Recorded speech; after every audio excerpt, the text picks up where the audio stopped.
It's time to work on the mini quilt clothesline for Hoppin' Down the Bunny Trail bench pillow.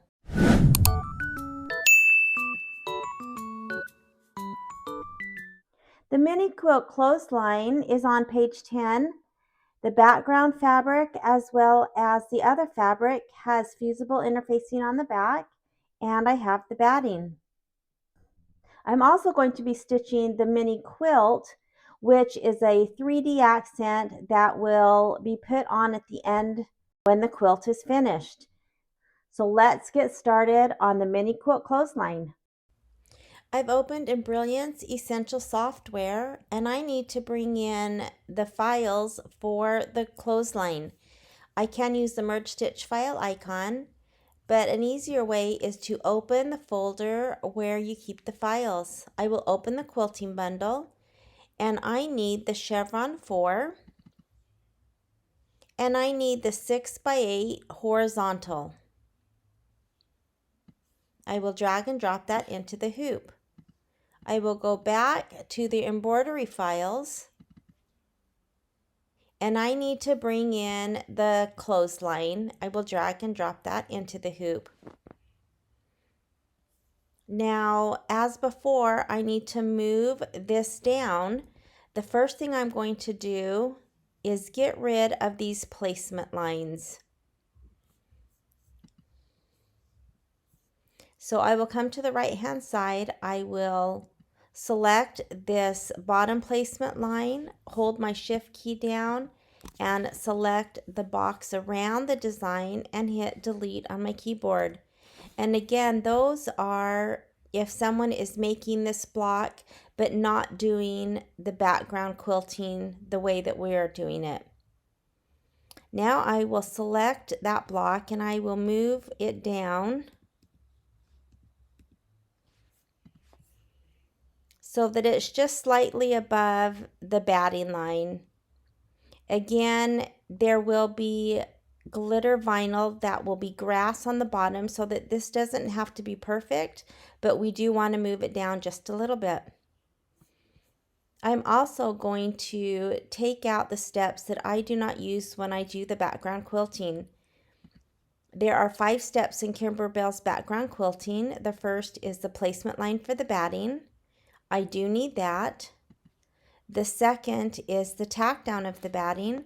That is a step that I don't need because I cut my batting to exactly this size, and so running this tack down would not do anything. So I'm going to hit delete on my keyboard.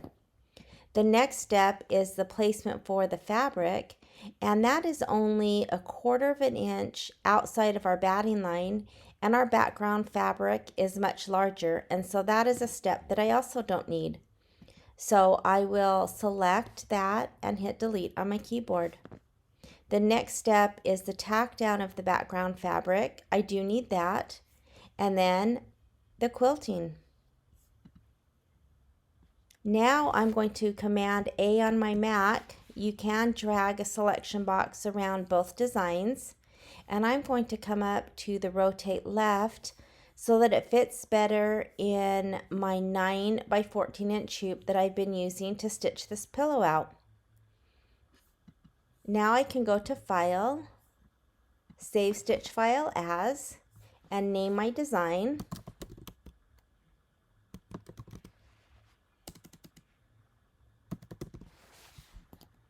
I will put it into my combined files folder, and then I will add it to my USB so I can take to my machine. If you have capabilities of wireless, you can come up to the utility, go down to the Wi-Fi and send it directly to your machine. Your machine does need to be on, but that is another option instead of saving it to the USB. Let's get this block stitched out.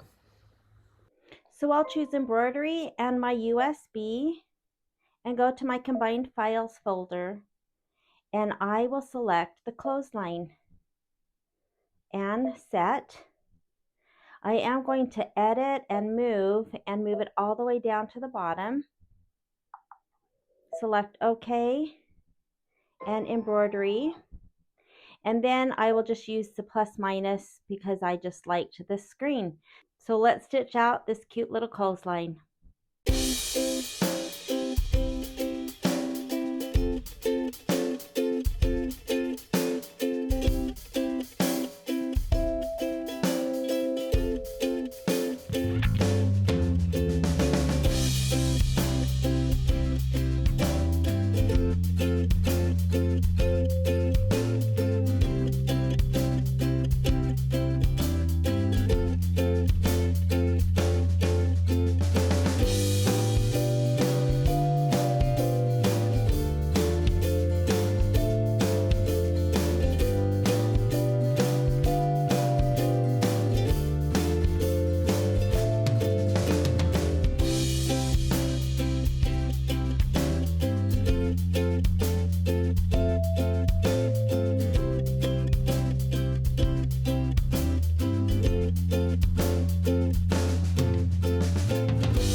Now on this block, steps 13 and 14, stitch out this cute little bee.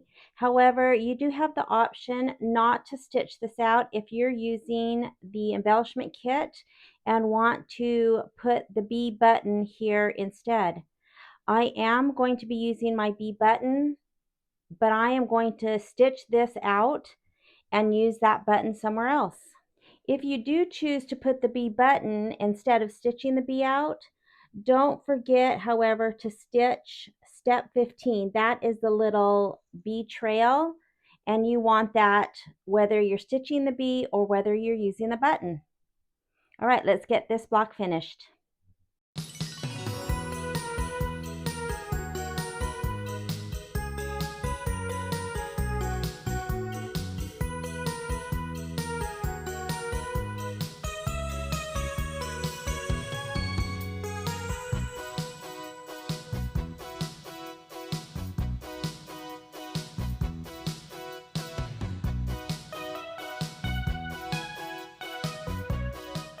I'm ready to trim this little clothesline block up, and I am not going to take the basting out first. This is the background quilting that goes into the seam allowance. Normally I take this basting out. Here is the batting line, and then I trim the stabilizer or my muslin all the way back, but you can see that this stitching goes into, and I wouldn't be able to trim much off. So I'm just going to leave this, and I wanted to show that when you use the orange pop rulers, again, theoretically, the basting would be the size of the finished block, and it looks good top to bottom. It's just the basting is just inside, barely. Looks good, but you can notice on this side how it did pull in, and so again, that's just, always check that before you cut. So I will have a little bit of that basting I'm going to cut from the front on this block, and then I'll just take that little bit out.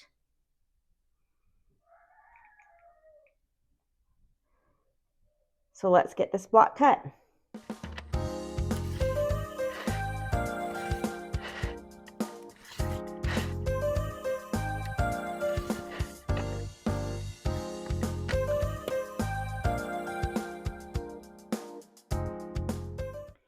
So I'm ready to finish this little 3D quilt, and I have it pinned to the batting. It says just to add the batting to the back, and then if you want to quilt to make this look like a little quilt, I think I'm going to quilt between the 3 on the top and the 3 on the bottom, just straight down between, and then I might do 1 or 2 across where you would quilt if this was an actual quilt. So let's try that and see what it looks like. I'm not going to do the outside because this will have a little binding, and then I will do around the outside once we put the backing on. So let's try this.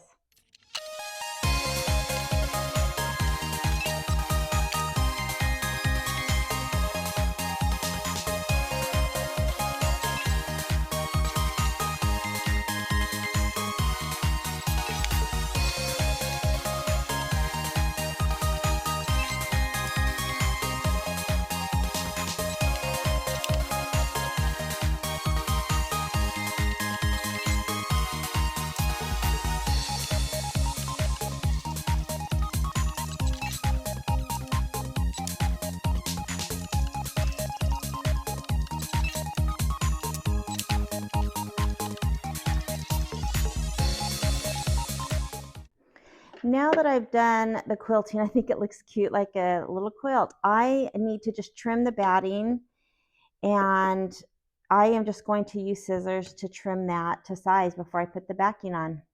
Also, I wanted to note that the little piece that is the backing was not supposed to be backed with fusible interfacing. So I just was able to pull a little piece, and I'm going to pull the backing off of this little piece, and then I'm going to give it an iron before I stitch it to the front. So I was able to just pull that off. Okay, let me go iron that.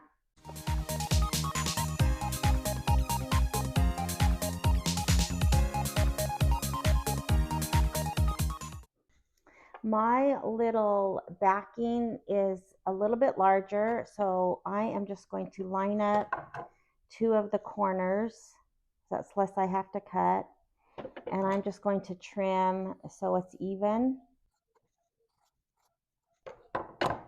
And now all I need to do is sew 1/4 of an inch and leave an opening. I think I'm going to leave the opening at the top, and then it will be, turned in and stitched shut.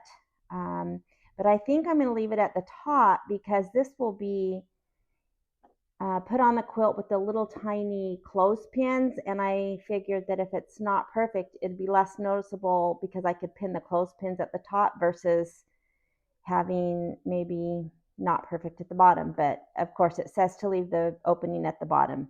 So I'm going to put right sides together and just sew 1/4 of an inch around the entire quilt.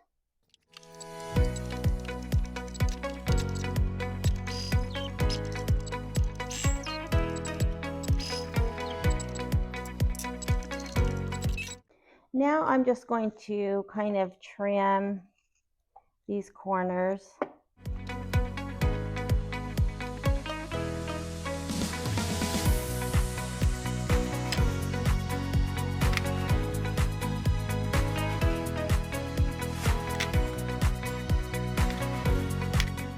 After I got done sewing, one of my edges was a little bit too close, and so I unpicked just one edge and restitched it a little bit wider. So now I have this opening. I have it turned, and I'm going to press, of course, these in, and then we'll be ready to finish.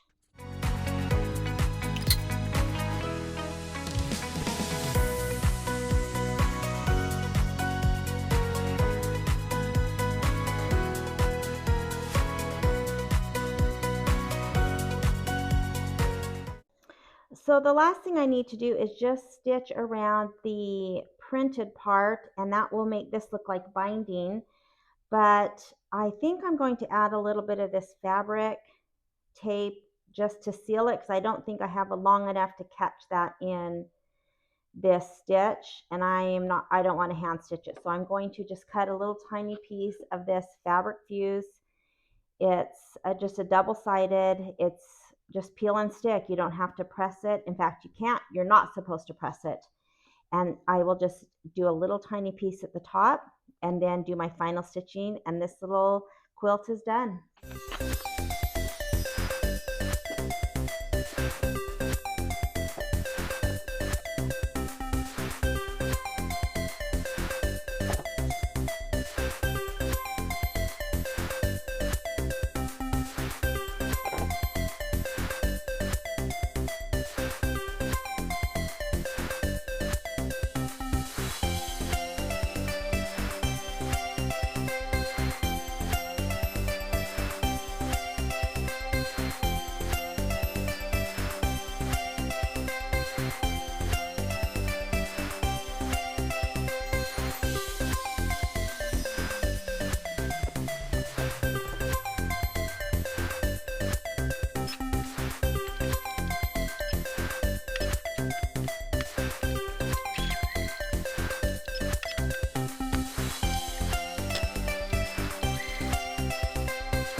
This little quilt is so cute. I have a couple ends I need to trim, but it will hang. There will be twine here, and it will have some little clothespins. Super cute.